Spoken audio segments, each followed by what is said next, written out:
नमस्कार दोस्तों, मेरा नाम है विशाल और आप सबका स्वागत है स्टॉक बॉक्स के stock market business and financial updates में।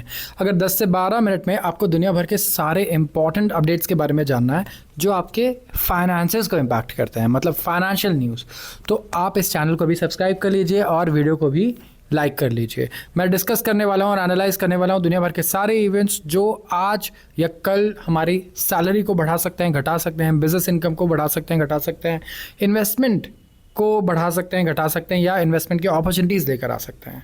शुरुआत कर रहा हूँ मैं सबसे पहले आर्टिकल से, और ये है एक नया डिफेंस इक्विपमेंट, एक नया डिफेंस इनोवेशन।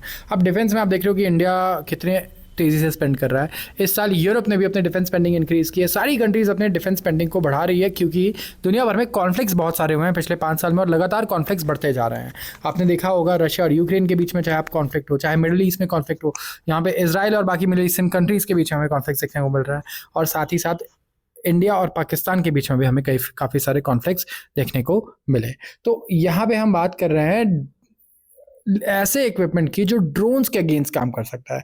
आप देख रहे होंगे कि ड्रोन्स का क्रेज काफ़ी बढ़ गया है, स्पेसिफिकली जब से यहाँ पर यूक्रेन और रशिया का वॉर को देखा गया। अभी रिसेंटली भी पोलैंड के बॉर्डर को क्रॉस करता हुआ गया एक ड्रोन, जो रशियन ड्रोन था। एंड तब से यूरोप में भी अगर आप देखोगे तो काफ़ी ज़्यादा इंटरेस्ट लोगों का है कि एक तो हम ड्रोन टेक्नोलॉजी कैसे एक्वायर करें, बढ़िया ड्रोन से एक्वायर करें, और ड्रोन से लड़ने के लिए ड्रोन के अगेंस्ट वर्क करने वाली टेक्नोलॉजीज हैं उस पर भी कैसे काम करें। तो ये एक ऐसा सेक्टर है जहाँ पे काफ़ी बढ़िया यहाँ पे इंटरेस्ट है इस टाइम पे, और आगे फ्यूचर में ये लेज़र टेक्नोलॉजीज काफ़ी बड़ा बिजनेस बन सकती हैं डिफेंस इंडस्ट्री में। तो यहाँ पे मैं बात कर रहा हूँ लेजर टेक्नोलॉजी की। साइंटिस्ट ने फॉर डेकेड्स हार्नेस करने की कोशिश की है directed energy beams weapon system में लेजर्स को लगाने की कोशिश की है, एनर्जी बीम्स को लगाने की कोशिश की है, क्योंकि तो बहुत सस्ते होते हैं मिसाइल के कंपैरिजन में। मिसाइल्स और रॉकेट्स बहुत एक्सपेंसिव होते हैं, लेजर्स बहुत ही सस्ते होते हैं, लेकिन वो उनको रिप्लेस करके उनके जैसा काम भी कर सकते हैं। तो कई सारे आप देखोगे तो कंट्रीज यूज़ कर रही हैं लेजर एयर डिफेंसेस, और कुछ ने ऑलरेडी वॉर में भी यूज़ किया है, जैसे कि इसराइल ने एंड यूक्रेन ने। तो एक नेटो नेशन है यूरोप में, वो बाय कर रहा है air defence laser Australian company से, और एक्सपर्ट्स का कहना है कि highest powered direct energy system है जो ग्लोबल वेपन मार्केट में अभी तक बेचा जाएगा। यहाँ पर ऑस्ट्रेलियन लेजर मेकर है इलेक्ट्रो ऑप्टिक सिस्टम्स, और यहाँ पे इनका कहना है कि ये 20 ड्रोन शूट कर सकते हैं 1 मिनट में, और एक ड्रोन को शूट करने का कॉस्ट 10 सेंट से भी कम होगा। तो आप सोचिए कि कितने कुछ 10-20 रुपए के दाम पर आप एक ड्रोन को शूट कर सकते हो, और सिर्फ 1 मिनट में 20 ड्रोन भी आप शूट कर पाओगे। तो ड्रोन्स ऐसा लग रहा था कि बहुत हमारे खतरनाक एक एनिमी हो सकते हैं। इवन इंडिया पाकिस्तान कॉन्फ्लिक्ट में भी ड्रोन्स का यूसेज देखा गया, ड्रोन्स को यूज़ किया गया वॉरफेयर में। तो दुनिया भर में जितनी कंट्रीज हैं वो पैसा इन्वेस्ट कर रही है रिसर्च एंड डेवलपमेंट के लिए, बट एक नई टेक्नोलॉजी अब हमें देखने को मिल रही है जो ड्रोन्स के अगेंस्ट भी काफ़ी अच्छा काम कर सकती है। तो यहाँ पे यूएस की अगर मैं बात करूँ तो ऑलरेडी वो इसमें वर्क कर रहा है। मिडल ईस्ट में भी हमें ड्रोन टेक्नोलॉजीज काफ़ी यूज़ होते हुए देखने को मिल रही है। स्पेसिफिकली सर्वेलेंस में यूज़ होती है, ये बहुत सारी चीज़ों में यूज़ होती है। पैकेजेस आप डिलीवर करना चाहते हैं उसके लिए यूज़ होती है। तो कहीं ना कहीं बहुत ज़्यादा खतरनाक है, और इसके अगेंस्ट डिफेंस डेवलप करना बहुत ज़रूरी है इंडिया जैसे कंट्री के लिए भी, जहाँ पे दो साइड हमारे राइवल नेशंस हैं, पाकिस्तान एंड चाइना। तो यहाँ पर अगर आप देखोगे तो 1960s में पहली बार यूनाइटेड स्टेट्स में लेजर्स को डेवलप करना शुरू किया गया, और पेंटागन तब से अभी तक टेस्ट कर रहा है वेपन्स को with in a decade. And pentagon spend करता है $1 बिलियन हर साल। ठीक है, 2023 की एक रिपोर्ट आई है, $1 बिलियन हर साल स्पेंड करता है लेजर वेपन्स को डेवलप करने में। तो अब देखिए कि यूएस कितना सीरियस है लेजर वेपन्स को लेकर के, और इंडिया जैसी कंट्रीज में भी आपको नजर रखना है कि कुछ कंपनीज हैं ऐसी जो ऑलरेडी लेजर का यूसेज करती हैं या वर्क करती हैं, भले ही वो दूसरे सेक्टर में यूज़ करती हैं उसे, भले ही कुछ इंडस्ट्रियल यूज़ हो उसका, लेकिन यही कंपनीज आगे जाके इनोवेट करती हैं और आगे यही चीज़ें डिफेंस और दूसरे सेक्टर्स में भी काम आती हैं। तो ज़रूर देखना है कि किसी कंपनी की एक्सपर्टीज़ है या नहीं लेजर में। बात कर रहा हूं अगले आर्टिकल की, और ये है फेडरल रिजर्व के रेट कट के बारे में। कल ही हम डिस्कस कर रहे थे, परसों भी डिस्कस किया कि फेडरल रिजर्व रेट कट करने वाला है, किया है लेकिन कुछ कंडीशंस के साथ विद कैवियट्स। तो investors set to face a volatile few months ahead of US Federal Reserve resumed interest rate cuts। तो यहाँ पे इन्वेस्टर्स जितने भी हैं वो ऑलरेडी सेट हैं कि भैया हमें तो वॉलेटाइल महीने फेस करने हैं। क्यों? क्योंकि यूएस का फेडरल रिजर्व जो है वो रिज्यूम कर रहा है इंटरेस्ट रेट कट्स, और यहाँ पर दरवाजे खुल चुके हैं फर्दर ईजिंग के लिए। लेकिन यहाँ पे इन्होंने वार्निंग दिया है स्टिकी इन्फ्लेशन का। स्टिकी इन्फ्लेशन मतलब कि इन्फ्लेशन यहाँ पे बढ़ता रहेगा, बार बार स्पाइक्स देता रहेगा हमें, ये जल्दी से सेटल नहीं होने वाला, शांत नहीं होने वाला। तो कुछ इन्वेस्टर्स हैं वो तो अब और कम पहले से कम सर्टन है कि कोई रैपिड शिफ्ट आ सकता है लोअर बोरिंग कॉस्ट का, मतलब कि लोन के रेट घट सकते हैं यूएस में। इसको लेकर के वो थोड़ा पेसिमिस्ट है, सर्टेन नहीं है। एंड यहाँ पे अगर आप देखोगे तो अनसर्टेनिटी और बढ़ती है with wide variety of views जो ऑलरेडी फेडरल रिजर्व पर लोगों को देखने को मिल रहा है। गवर्नमेंट का प्रेशर फेडरल रिजर्व पर अच्छा खासा है, और इनका कहना है कि we have been rather cautious, हम कॉशियस रह चुके हैं, not necessarily fully defensive. And यहाँ पे रीइंफोर्स किया गया इसे बाय फेड्स मैसेज, ये कहना है लैरी हैथवे का, जो ग्लोबल इन्वेस्टमेंट स्ट्रैटेजिस्ट है फ्रैंकलिन टेम्पल्टन इंस्टीट्यूट में। तो बहुत सारे लोग ऐसे मार्केट में जो क्या होंगे, स्लाइटली डिसअपॉइंटेड होंगे अगर क्लैरिटी नहीं आई है, डायरेक्शन नहीं आया फेड की तरफ से। एंड यहाँ पे ओवरऑल मार्केट एक्सपेक्टेशंस भी अगर आप देखोगे तो बिल्कुल क्लियर है कि हम रेट कट एक्सपेक्ट कर रहे हैं। यूएस में शेयर बाजार ऑलरेडी 25 बेसिस पॉइंट का रेट कट एक्सपेक्ट कर रहा है।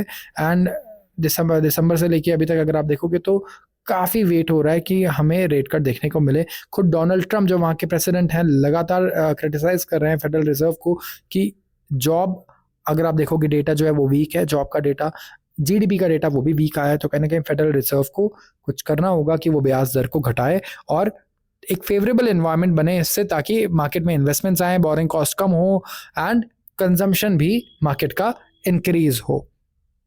तो मार्केट्स हो सकता है वेलकम करे ईजिंग बायस, लेकिन जो मैसेजिंग है अभी भी नुआंस्ड है, फार है फ्रॉम फुल पिवट।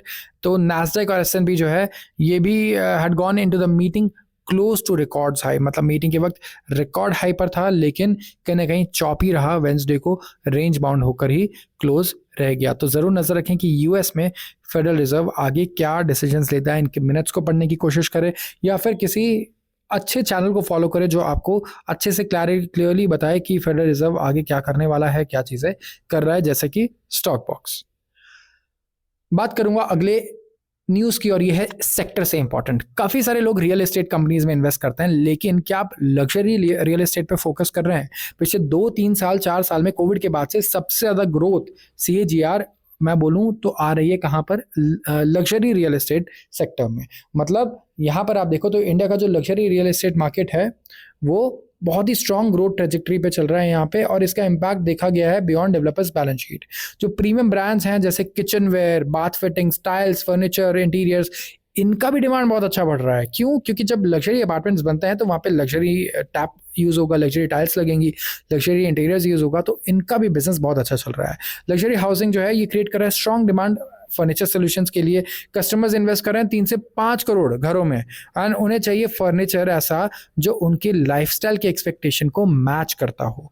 और यहाँ पे रिक्वेस्ट की बात चल करें तो काफ़ी रिक्वेस्ट हमें नजर आई इंटीग्रेटेड सॉल्यूशंस की रादर देन इंडिविजुअल परचेजेस की। तो जो ये ट्रांसलेट करता है इनटू आवर बिजनेस ग्रोथ। इन्होंने मेंटेन किया है 25% ग्रोथ, एंड इनका गोल है कि सस्टेन करेंगे इसे एनुअली।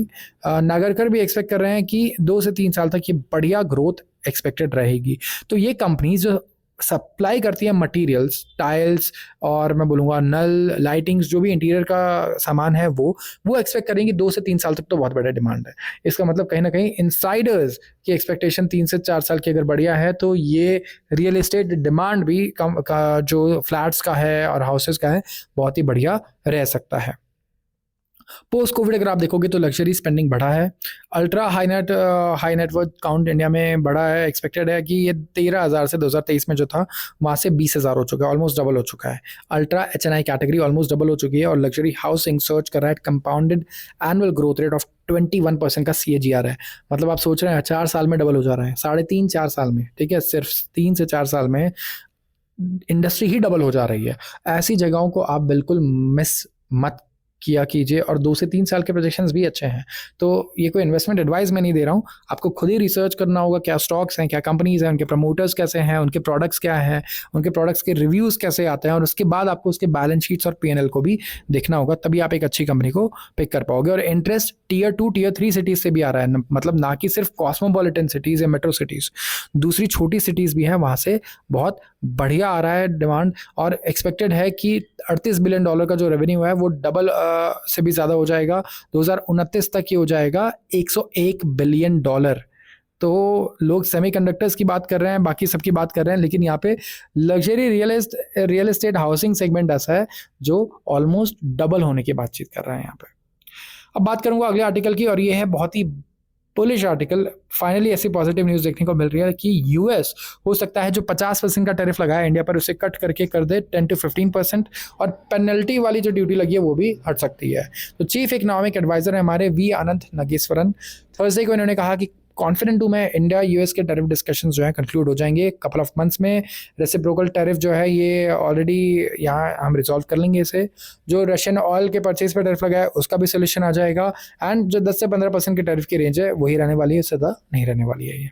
तो कंसिडर किया इन्होंने रिसेंट डेवलपमेंट्स को लास्ट कपल ऑफ वीक्स में, और इनका कहना है कि हम बिलीव करते हैं कि कोई पर्टिकुलर बेसिस नहीं है हमारे पास कि हम अपने इंट्यूशन पर ही कह रहे हैं कि जो पैनल टैरिफ है ये नहीं रहेगा बियॉन्ड नवंबर 30 नवंबर के बाद, तो ये डेफिनेटली नहीं रहने वाला है, which is a very good statement जो सीए ने दिया है। एंड इनका कहना है आई डू बिलीव कि रेजोल्यूशन हो जाएगा कपल ऑफ मंथ्स में on panel tariff as well, and hopefully जो रेसिप्रोकल टैरिफ्स हैं वो भी हट जाएंगे।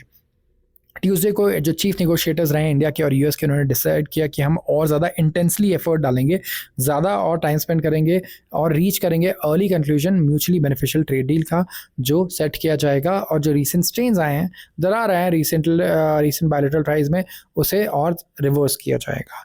तो देखते हैं, let's hope for the best. आज के लिए बस इतना ही। वीडियो अगर अच्छे लगे तो ज़रूर इसे सब्सक्राइब करें, चैनल को सब्सक्राइब करें, एंड वीडियो को भी ज़रूर लाइक करें। आप सबका बहुत बहुत धन्यवाद।